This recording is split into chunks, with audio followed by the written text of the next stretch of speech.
quicker than a speeding bullet, more powerful than a locomotive, able to leap tall buildings in a single bound. Look, up in the sky, it's a bird brain. It's a plane. It's iWalter.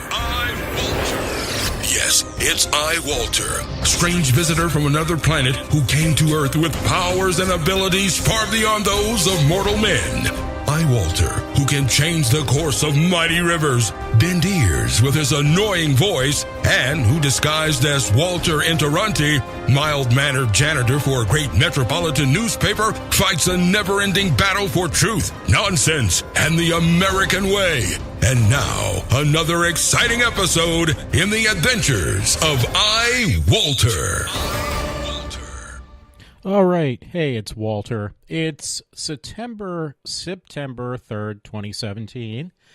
And, a little bit disheveled tonight, a little bit disorganized, as always, but more so than others.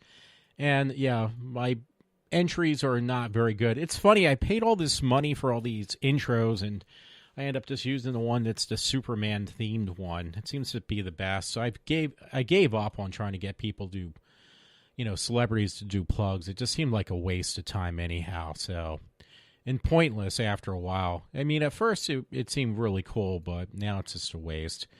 So I don't bother anymore. Bottom line, obviously I don't. And, I got to check everything. I haven't done a show in a while.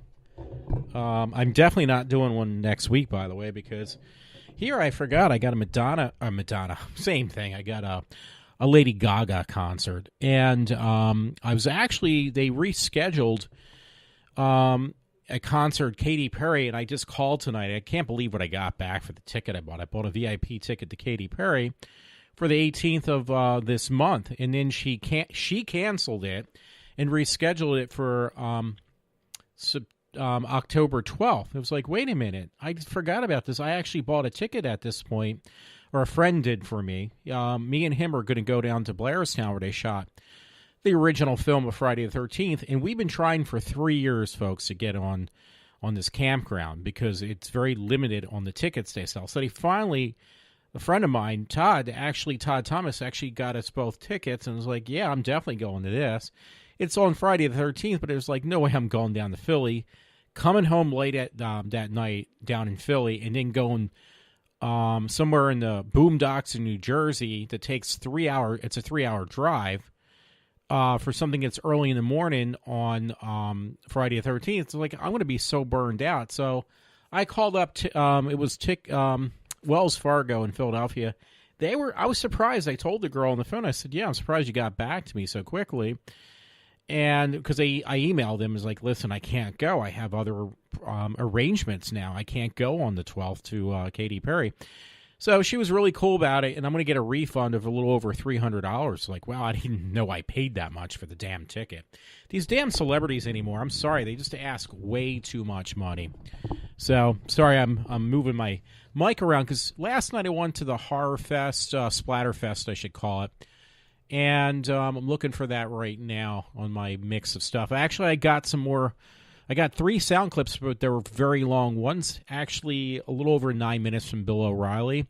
I just wanted to play one segment from his show on this past Tuesday. But then he mentioned some other stuff that was so interesting, I'll go in a minute, that it was like, you know what? I want this whole part. It was a big chunk of his show, his podcast on Tuesday. So it was impossible to cut. Anyway, the Italian all-night Splatterfest, it was Splatterfest 6, was last night. And I was a little bit disappointed, honestly, because I've gone to every one except the very first one. So I went to 5 out of 6 of them. And by now, they should know who I am. I go to other events these people put on, these guys, young guys. One's actually a professor, I think, at a college. And, by now they should know who I am. They act like they don't, though. That's the part that pisses me off.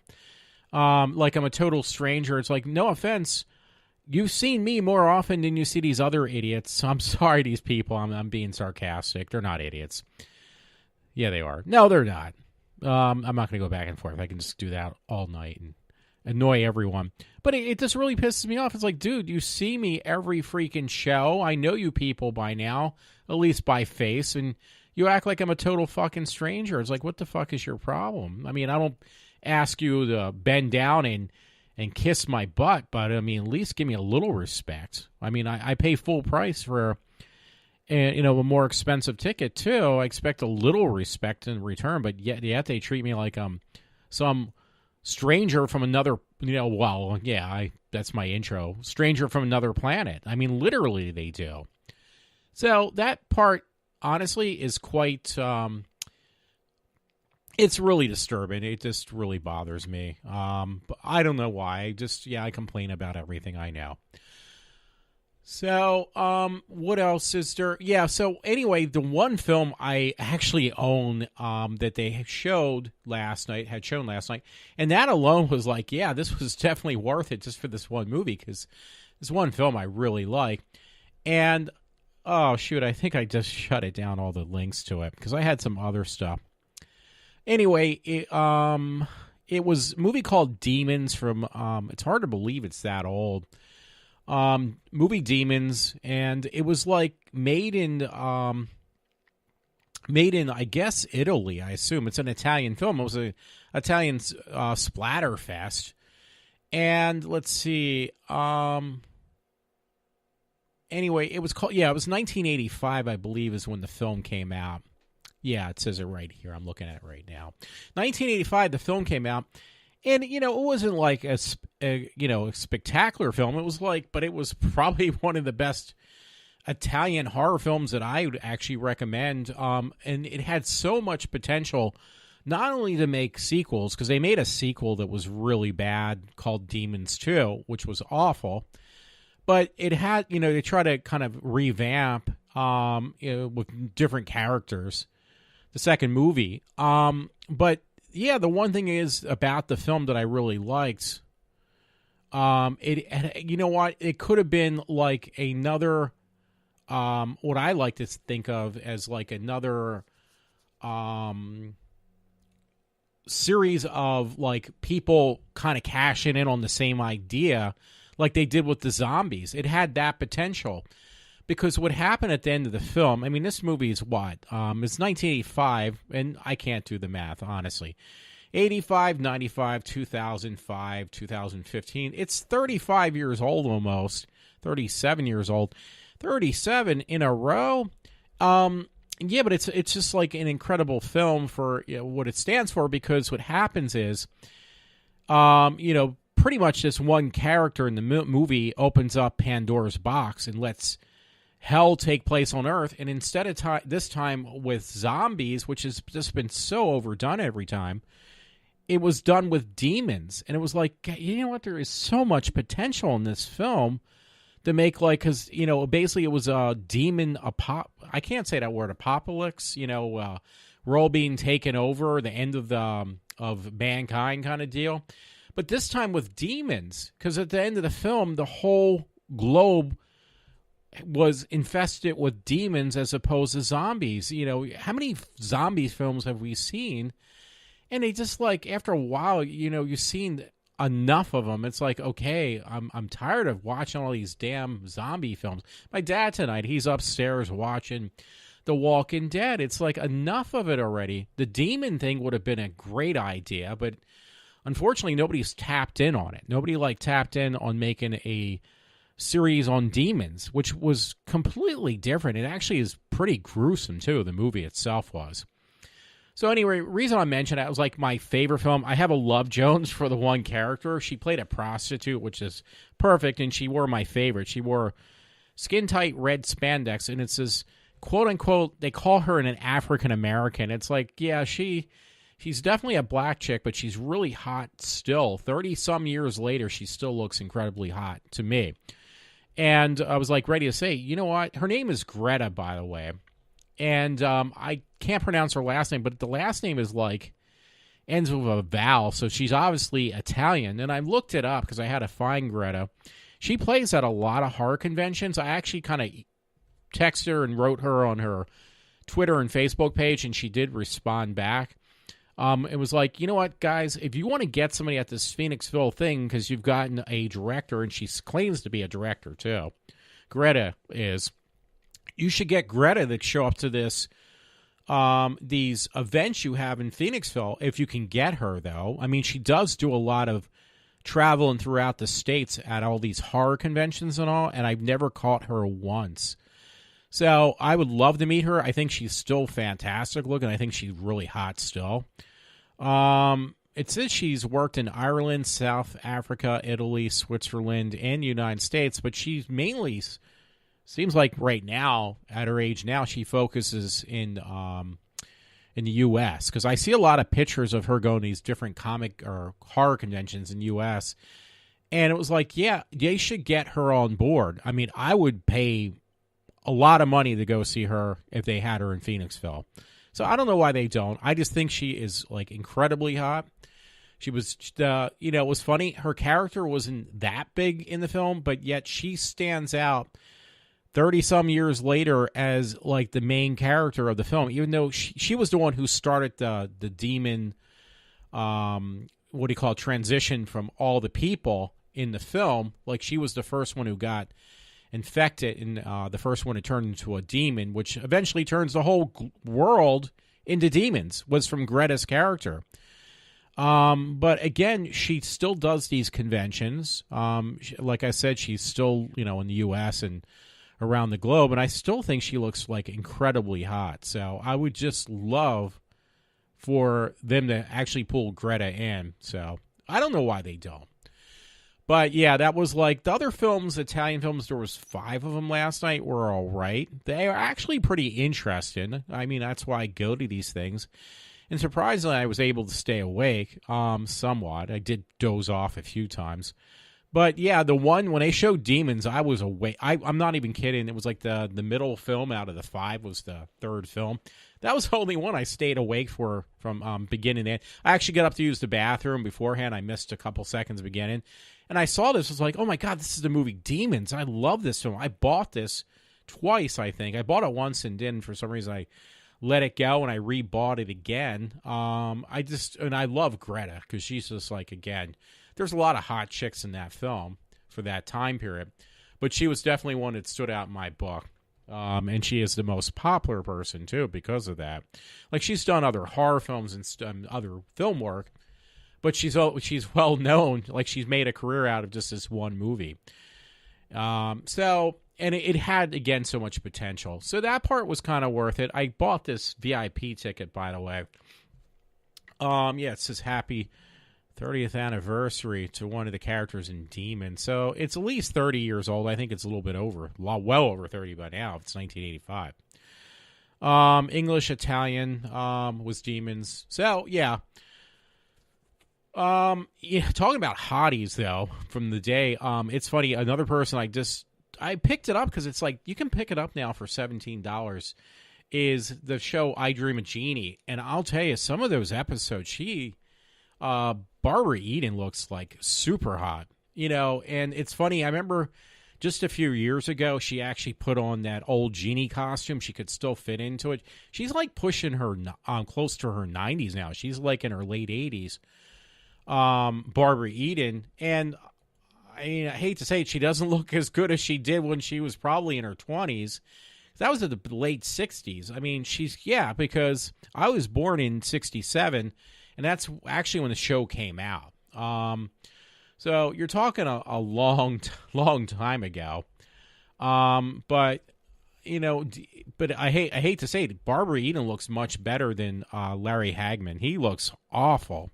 And he's bald now. Like, I'm heading that way, but he's really bald, and he just looks like Grandpa from the Monsters. I mean, he looks god-awful. He was a good-looking guy back in the day, but at least Barbara Eaton kept up with her looks somewhat as best as she could for her age.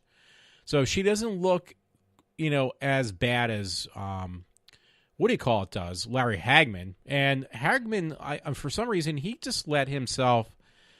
he like literally became that character he played on Dallas, was it? He played JR, and it was like, dude, a lot of people to this day still remember you more. I mean, yeah, Dallas was a big show. If that was the name of it, I forget. I don't really care. But nobody really cares two shits about that. They actually liked him because it was him and, the other co-stars. But mainly the main focus was always on, Barbara Eaton because she was super hot. And Larry Hagman. And it was like, dude, you just let yourself go to shit. You look like death ran over you. You're not as good looking as you were back in '67, but everybody gets old. I understand, but at least Barbara Eaton at least try to keep up with her appearance. I think he just doesn't care anymore for one reason or another. So anyway, I do got really long sound clips, so I apologize. I'm 15 minutes to the show. The sound clips are going to take at least, I would say, about 20, 30 minutes. So I'm not sure which order I should play them in at this point. I think they're all really good. Actually, one thing that was funny, I pulled up. My dad was telling me about this a little bit, and I kind of half listened, but I saw it on Bill O'Reilly's page, and that was for Sunday. Brief in North Korea claims massive nuke success, and the Trump visits Houston, because Trump has told this Yu Jong or King John or whatever how you say his name, King Jong, that hey, dude, you got to kind of settle back because you keep on making idle threats to the U.S., we're going to actually do something about it. Yeah, Kim Jong is he's making idle threats, and now he's got something to back up his threats, and he's got a successful hydrogen bomb, and this guy intends to use it. And most likely, if it's not on his neighbors that he does not like in the Asian countries, he's going to definitely point it towards the U.S. So, people got to start growing up a little bit. They got to grow up a lot. So it's not going to happen right away. I took some notes on one of the other things. Bill O'Reilly, the longest one that's 8 minutes. I don't know if I should play that first because that's the one that had the most insightful information on King Young or Kim Jong, however how you say his name. And then he was talking about the governor of Illinois, and it was Bruce Runner. So I'm not really familiar with Bruce Runner, and I didn't really put any information up, but I made sure to write that down because this guy has made the state of Illinois just a mess. So let me see if I can put it in real quick. I put Bruce Illinois, but Bruce Runner. I'm taking a little breather too. Yeah, Bruce Runner. He's a Republican too, supposedly. But if you hear the soundbite, maybe I should play that. He was born February 18th, 1957. This is Bruce Runner. Bruce Vincent Runner is an American businessman and for I can't say that word, but I know how to say it in my head. Politician, current governor of Illinois. He's created a total disaster, and he's been governor since January 12th, 2015. I mean, he's made a mess out of things. So maybe I should play that one. It's the longest one anyway, and I kind of filter through it. I apologize. I do try to turn off my instant messenger and other things, but it still pops up in the background, so I apologize. Because I have to do the records right off the web pages, which makes it very difficult. So it records anything it hears on the computer, not that anything outside, the computer realm, but on the computer itself. If there's clicks and stuff, they come up on the recording of what I do, or the recordings I take off these websites. Anyway, so he talks again about Kim Jong and Bruce Runner and the problems there. Now, here is the thing that was really insightful to me. He was saying about, since Runner, Bruce Runner has okayed or approved for people to do marijuana, legal marijuana, it's been passed. Hey, you can use marijuana now in the state of Illinois, no problem. It's been a total disaster. And, I mean, crime has gone up, obviously, and some other things, and it's just total chaos. But the thing that stuck out, because I'm just kind of highlighting it, I'm not going to listen to the whole thing. I'm going to plug it in my show and let you listen to it. But I did take some little notes on my WordPad.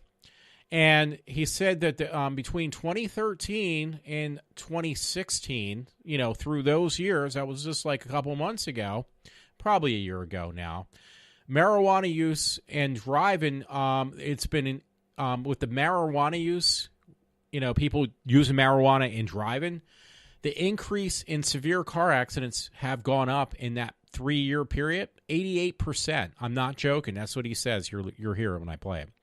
Then he also says that people on alcohol in the same time period, because, you got people now that are not only under influence of some type of drug, they're also getting intoxicated.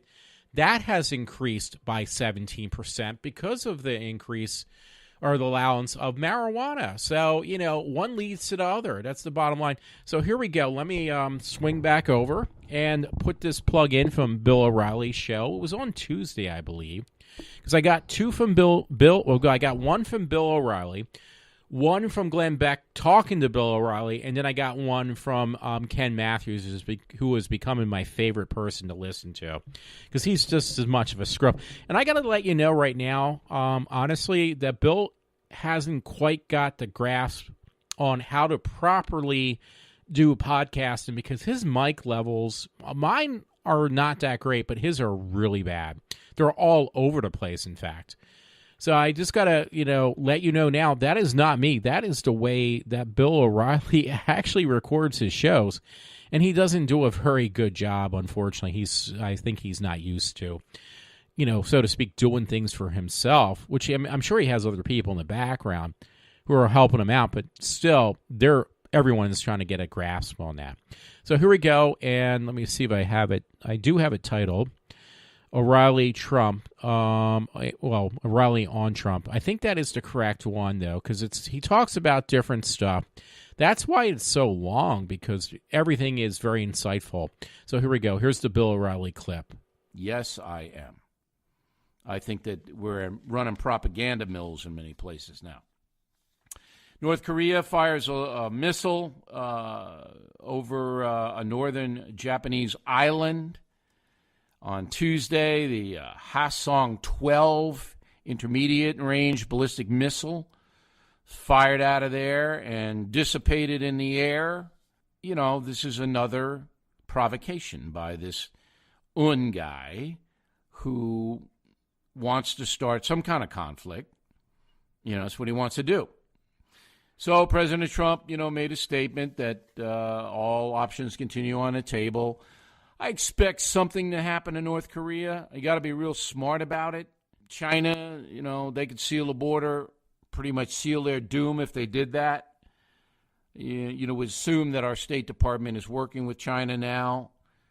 But, Owen is going to kill somebody. And as soon as he does that, then you'll start to see military action.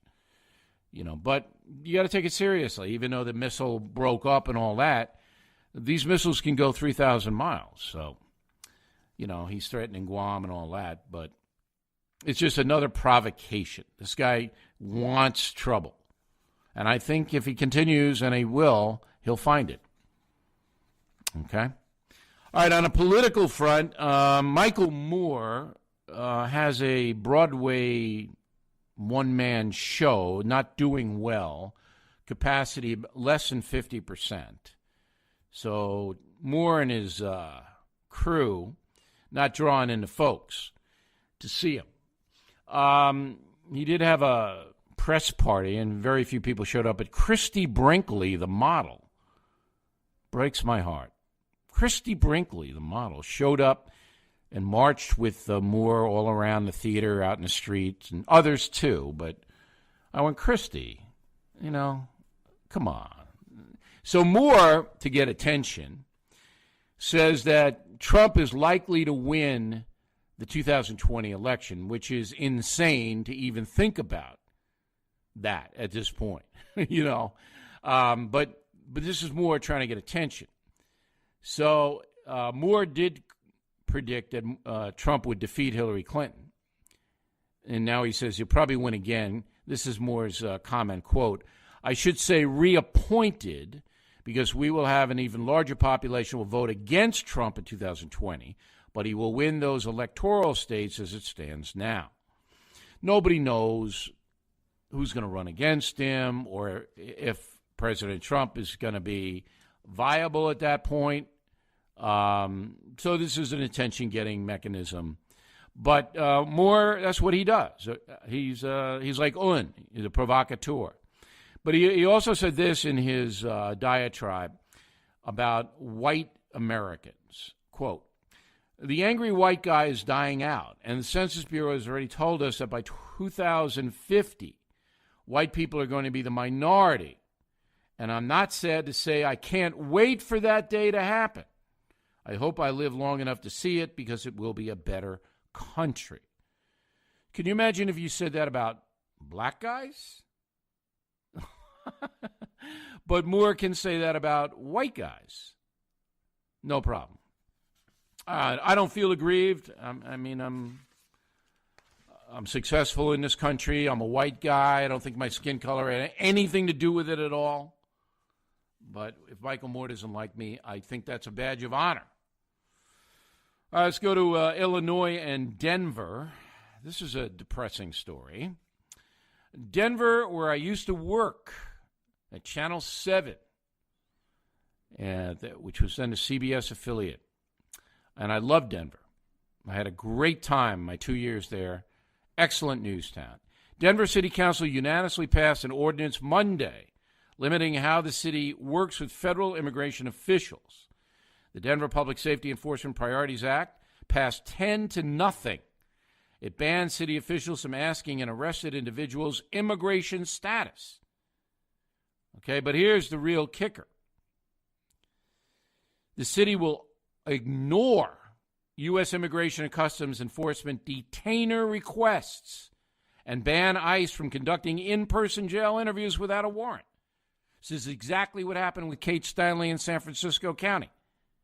So if the feds ask the city of Denver to hold an illegal alien for whatever reason, guy could be on the deportation list, could have a serious crime on his jacket, Denver's not going to do it. And they're going to reprimand any city official that cooperates with ICE. Okay. This is worse than anything going on in California. Worse than San Francisco. Mayor Michael Hancock is behind this. So, when I lived in Denver in 78 to 80, this never could have happened, ever, in a million years in Colorado. And we're going to get to Colorado in a minute, talk about pot. But this never would have happened. But the city has changed so drastically that now we have, this is if the sanctuary city unleashed. State of Illinois, run by a Republican governor, Bruce Rauner, who really is not a Republican. All right? This is a ruse. Rauner has no association with Republican principles. Has passed the Illinois Trust Act. All right? And that says that Illinois local law enforcement cannot stop, arrest, search, or detain anyone based solely on immigration status. And it, once again, bars local officials from detaining anyone that the federal government asks for, unless there's a warrant. Same thing that they're doing in Denver, but this is statewide. So California doesn't have this. So this is Bruce Rauner, and he's the guy that refuses to stop the violence in Chicago that we talked about yesterday. Now, we're going to do something in Illinois tomorrow on this broadcast because that state is so out of control, it's hard to believe. They're going bankrupt. Dangerous criminals are running wild in their largest city, and now they have the sanctuary state law. It's crazy. But I really want to know how it got there and what's going on, so we're going to do it. So if you know anybody in Illinois, tell them to get on into BillO'Reilly.com. All right, let's go back to Colorado.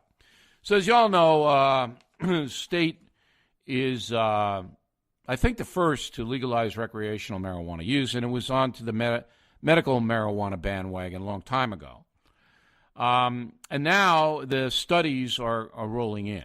So let's go with the fatalities on the road first. The number of drivers involved in fatal crashes in the state of Colorado who tested positive for marijuana has risen sharply each year since 2013, more than doubling in that time, federal and state data show.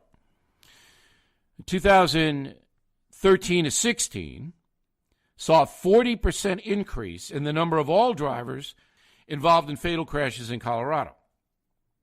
So in the 3 years that marijuana has been legalized, 40% increase in fatal crashes in the Rocky Mountain State. Okay? The number of drivers who tested positive for marijuana use in the same period of time jumped 145%. So do the math. Do the math. I mean, it's obvious. There's no doubt about it. Those who tested positive for alcohol in fatal crashes grew 17%, and tested positive for marijuana in fatal crashes 88%. So booze, 17% of fatal crashes, marijuana, 88%. We have a situation where people are getting killed. There's no doubt. On the social front, just use. Percentage of Colorado say they use cannabis 13 to 17%. The national average is 8% in each state. So they're double.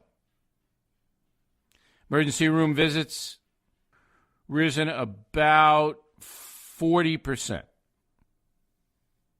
Emergency room visits because of exposure to marijuana. Because remember, they sell it in candy and cookies and kids get it and all of that. Okay, so that's the end of the Bill O'Reilly clip. It was pretty long. I apologize for it being so long. But because it's already actually taking me a half hour into my show now because it was so long. But again, it was very insightful. That one quite honestly, I did not listen to again. I do listen back to my podcasts. I will let you know. I just don't put people in a bind. So yeah, I mean, I don't need to repeat what you just heard. I don't even need to highlight it because you understand why I pulled that, I hope. So, and I'm telling you, this state has become in the same way. You know, they've legalized, I believe, marijuana in this state. And I'm telling you, the people are just have this sense of entitlement. I think I played out a sound clip from another show. I forget if there was one I have on the clips I pulled this time, but it really shows. I mean, you got these people driving in that look like they don't work, basically scraping 2 pennies together out of their pocket, but yet they're driving $50,000-$60,000 cars and don't have a care in the world, and they are very pushy and obnoxious. And it's a lot of them are minorities. Actually, that was one thing. I think it was in that clip. It might be the clip that's coming up that I have from Bill O'Reilly on Glenn Beck. I think it's the one coming up. I should play that one next. Well, where Glenn is talking to Bill O'Reilly, and O'Reilly says he's talking about Michael Moore, or was that the one I just played? I think it's the one coming up. I can't remember, but if it is the one I played, or it's the one I'm going to be playing, if you remember hearing or will hear, Michael Moore is just so hateful towards white males and white people in general, but he says, don't worry, they're going to be pretty much, and by 2050, the white male is going to be the minority population in the U.S., or the whites are going to be the minority. And you can thank all these people who are so politically correct. Oh, you shouldn't sleep with white guys, you should sleep with minorities because it's not fair. You know, this whole nonsense. Well, you know what's going to happen, though? When the responsible people, if it is white or maybe other nationalities, are going to be the minority group, the people who are taking responsibility for having this country stay afloat, when they become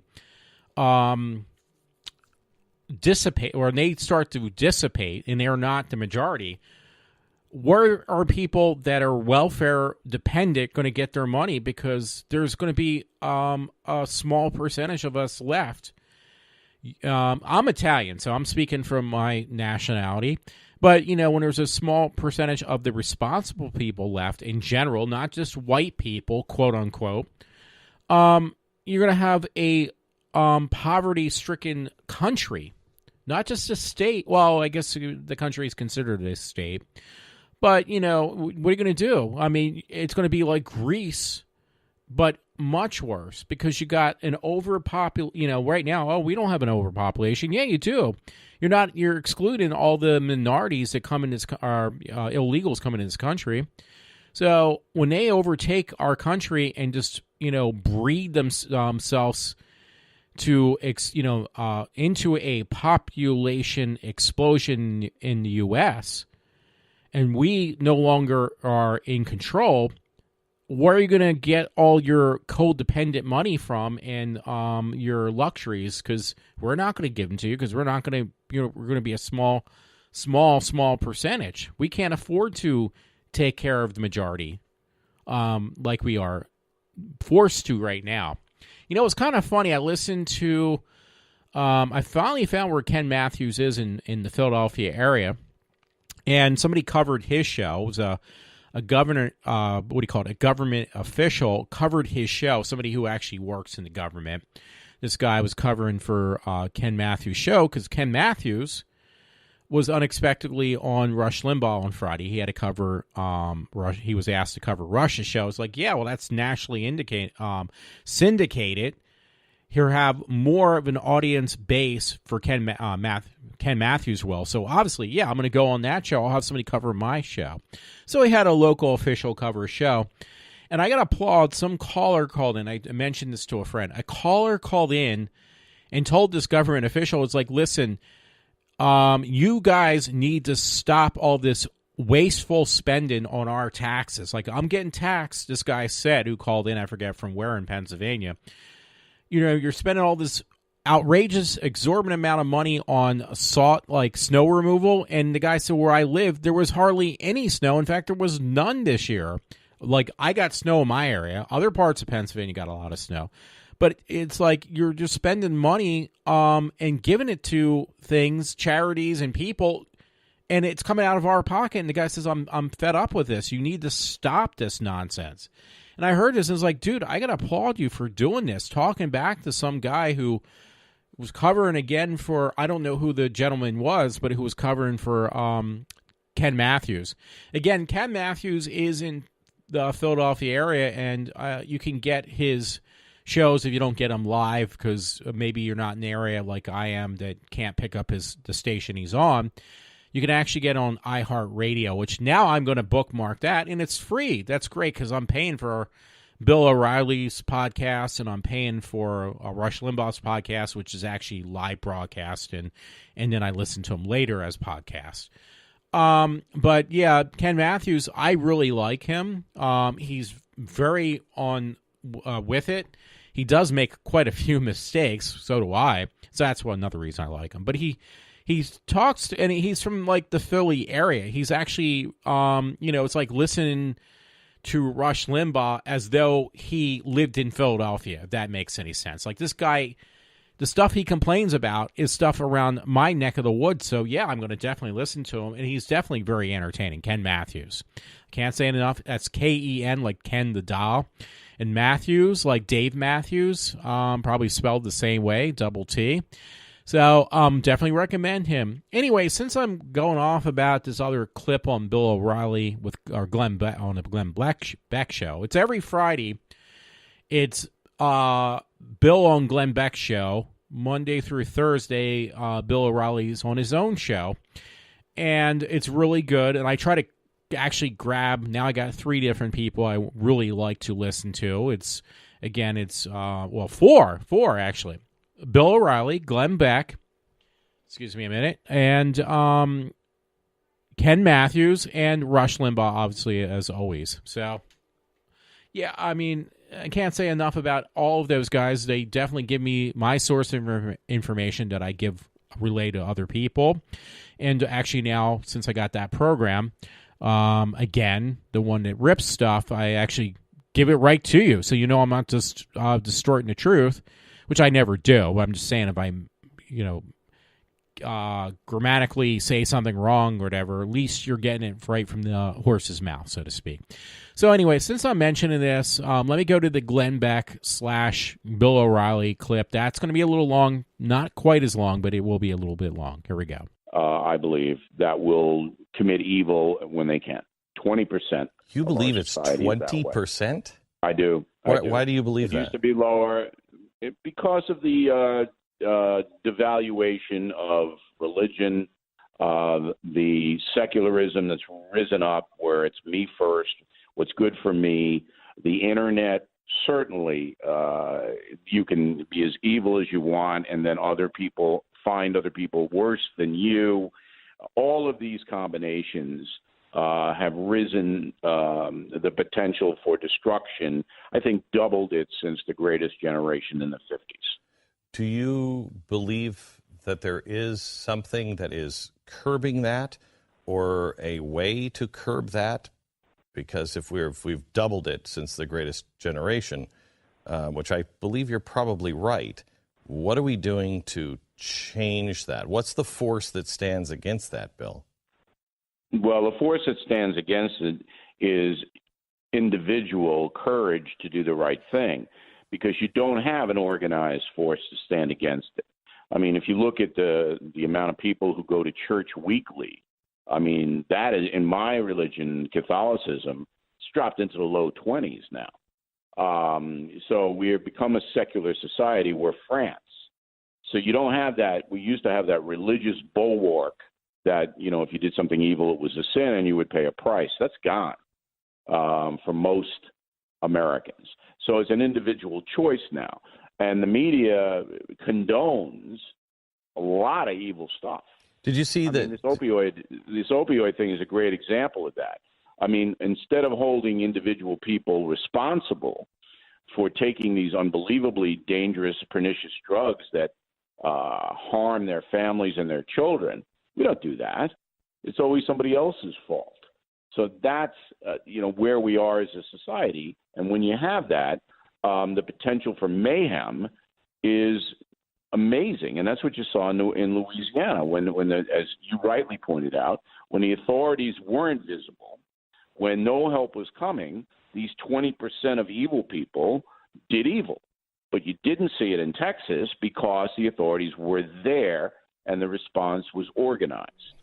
Okay, so here we go. You got the second segment I got, and actually it's bringing me up to almost to, my hour point. Well, not quite. It'd be good if it's shorter. I'm sorry, I got distracted. My friend keeps on texting me all this stuff, and here I just found out that Kevin Smith's going to be back in Philadelphia at one of those evenings with Kevin Smith's general admission. I'm just so, almost getting tired of going to those damn things. They are a waste of money too. When you could get close up in personal seats, they were pretty cool, but I'm at this point now. I'm gonna have to decide. It's on a Saturday in November. Anyway, going back to the more important stuff, Bill O'Reilly and Glenn Beck. I hope you enjoyed that one, but yeah, you can see it just seems like there's more and more which you haven't heard about, until Obama was in office for 8 years, about this discrimination and sex discrimination, sexist, white males being sexist, black people being racially mistreated and stuff.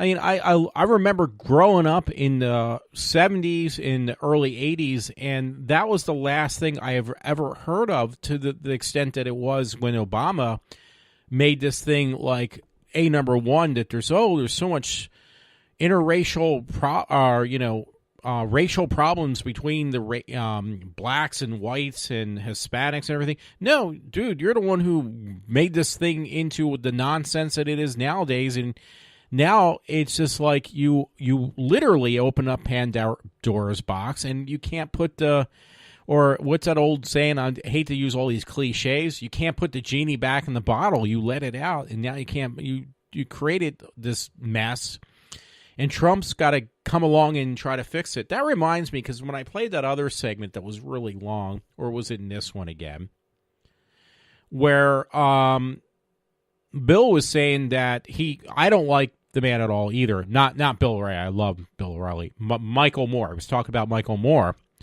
And there was some disturbing stuff that, he mentioned about Christy Brinkley, I think it was, supporting Michael Moore. That guy is a total asshole, Michael Moore. He's a monster, in my opinion. And the guy has no clue what he's talking about. He's an idiot as well. So, but he was saying, like, how, some of the stuff that Michael Moore was saying, he just hates white people, and he's white himself, though. But, he knows better than anybody else. There's something that he said in there that stuck in my mind, and I apologize. I'm actually drawing a blank, but you know what? It's 15 minutes to the hour, so I just want to keep this moving along. But, yeah, it's people like Michael Moore that just create more, just basically add more fuel to the fire, so to speak. I'm sorry about all the cliches tonight.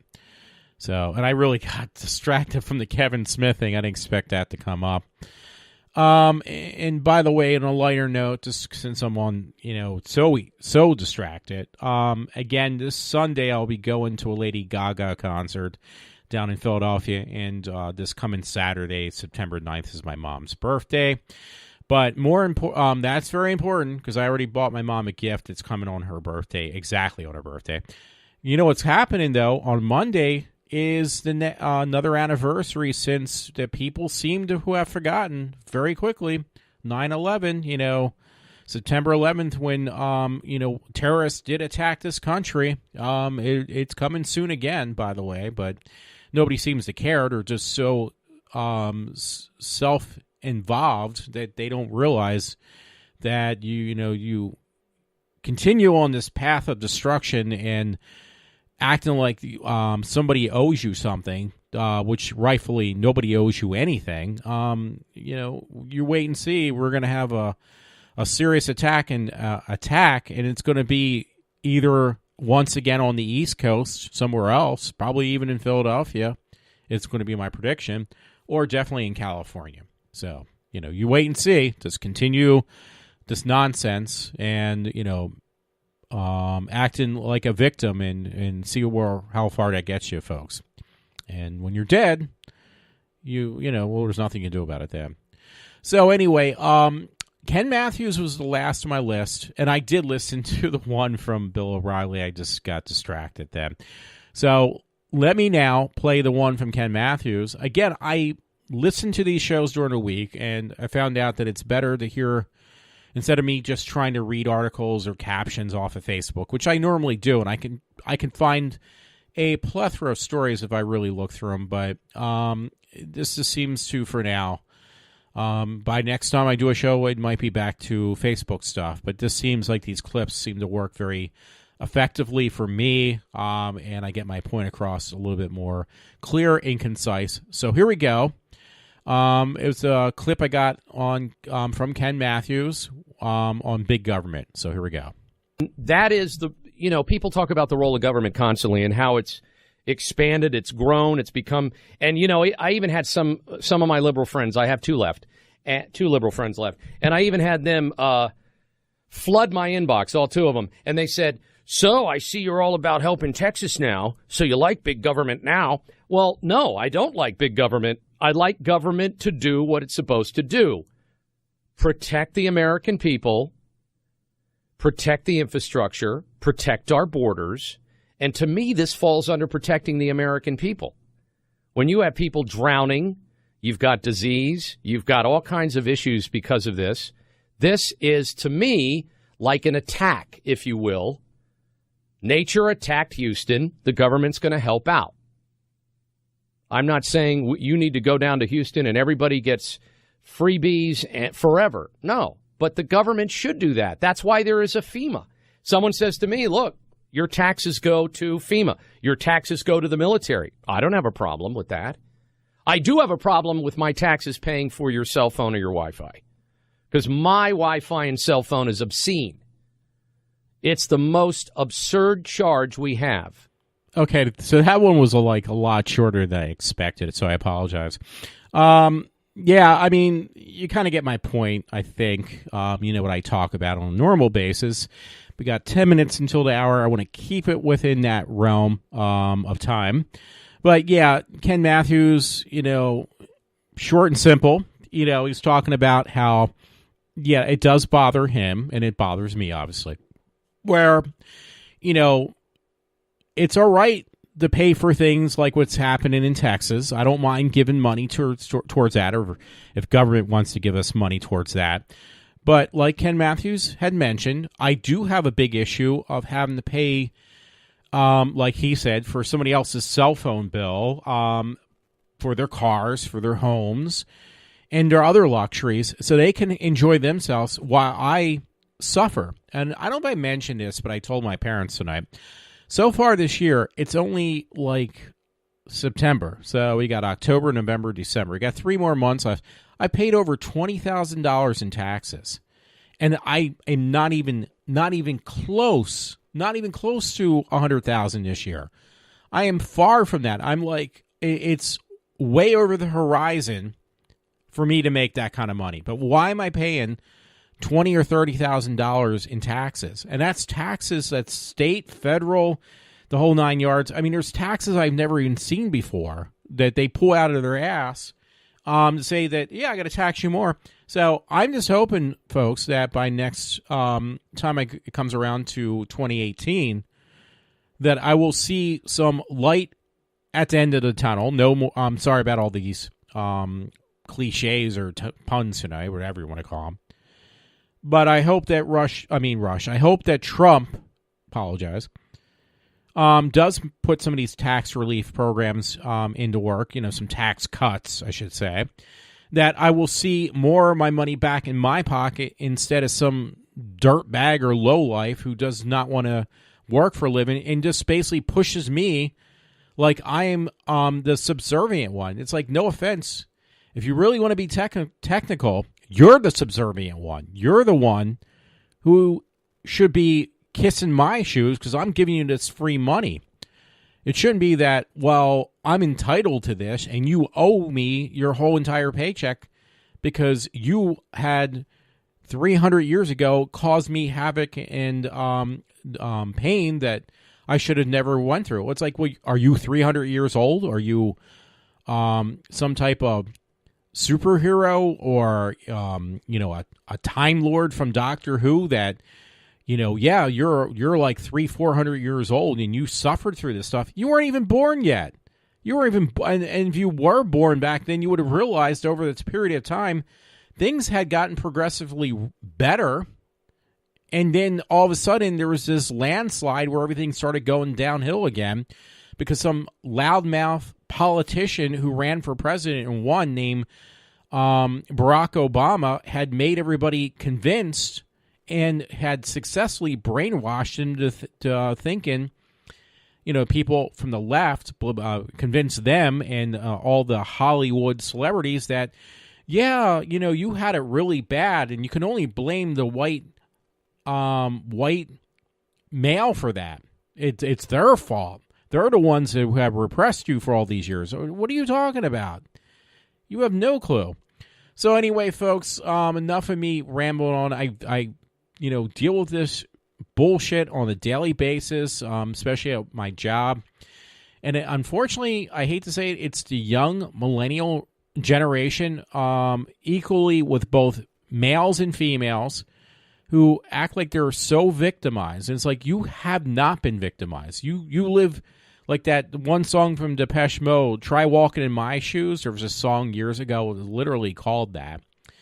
And, David Han had made this song, and probably, who else was that? I can't remember the other guy in the band that's really popular. Anyway, they made this song called Walking in My Shoes, and the whole purpose is like, try to walk in my shoes a mile, that old saying, another one, and see how far you will get. And that's what I need to tell these millennials who have no fucking clue what they're talking about. So everyone, thanks again. This is Walter from iWalter. Have a good Labor Day, and I will try to myself, even though I'll probably just be watching shows and just relax and catching up on sleep, which I've been trying to the last 2 days. Because even after that movie Horror Fest, I slept till 4, 5 o'clock in my bed. So everyone, have a good one. This is Walter from iWalter, signing off for now.